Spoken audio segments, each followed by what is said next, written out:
La société de gestion des stocks pétroliers de Côte d'Ivoire prête à faire face à d'éventuels cas de sinistre. Elle a effectué un exercice incendie.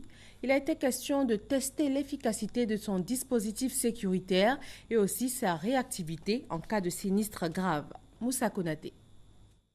Geste aussi, il est 10 heures. L'alarme retentit. Un danger est signalé. Bon, on vient de recevoir un appel d'un feu à la suite du mouvement. J'envoie l'équipe de reconnaissance aller. La menace est identifiée. Il s'agit d'un incendie. Une sous-cuvette du réservoir contenant du super est en feu. Le personnel de l'entreprise est évacué. Les forces opérationnelles se mettent en œuvre pour affronter le sinistre.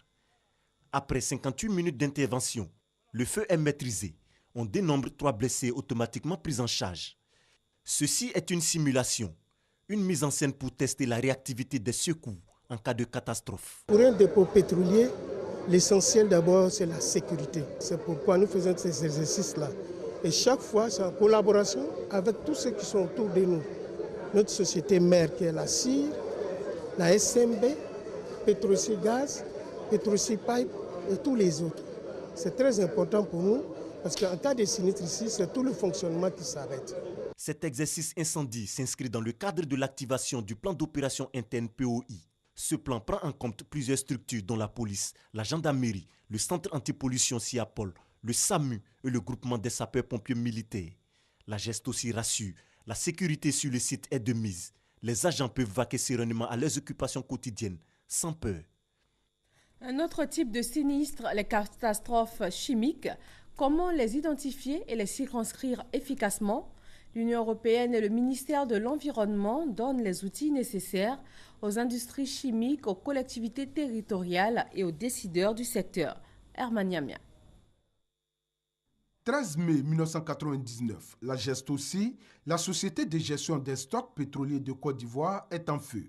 À l'origine, une erreur de manipulation des hydrocarbures. Cet incendie aurait pu être dramatique, comme ça a été ici le cas avec l'usine AZF de Toulouse en France en septembre 2001. Pour parer à ce genre de situation, le ministère de l'Environnement s'active. Pendant 5 jours, en collaboration avec l'Union européenne, il va permettre à ses sapeurs-pompiers militaires, ses décideurs, acteurs de produits chimiques, agents de collectivités territoriales, de pouvoir faire face aux risques de dangers chimiques. Nous sommes tous sans ignorer que les industries chimiques doivent tous disposer de plans d'opération internes. Malheureusement, force est de constater que chez nous, au niveau des collectivités, il n'existe pas de plan particulier d'intervention qui doivent être en principe développés par les collectivités en vue de protéger les populations. Prévenir les risques graves d'incendies chimiques, mais aussi intervenir rapidement et de façon appropriée pour limiter l'impact sur la santé humaine. C'est l'essentiel de l'enseignement dont les bénéficiaires se disent satisfaits. L'État de Côte d'Ivoire a mis en place un système de veille réglementaire. Il faut s'accommoder à cette veille réglementaire-là en matière de gestion environnementale. On se présente à dire comme ça, mais tiens, tout le potentiel que nous avons sur notre territoire, moindre incident, pas de risque de partir. Et donc, ce séminaire nous sera très utile à l'effet de prendre des décisions avec le comité qui sera mis en place. Le projet 41 des centres d'excellence pour la réduction des risques nucléaires, radiologiques, biologiques, chimiques NRBC fait suite à la formation des équipes régionales des formateurs qui a eu lieu dans le mois de septembre dernier au Maroc.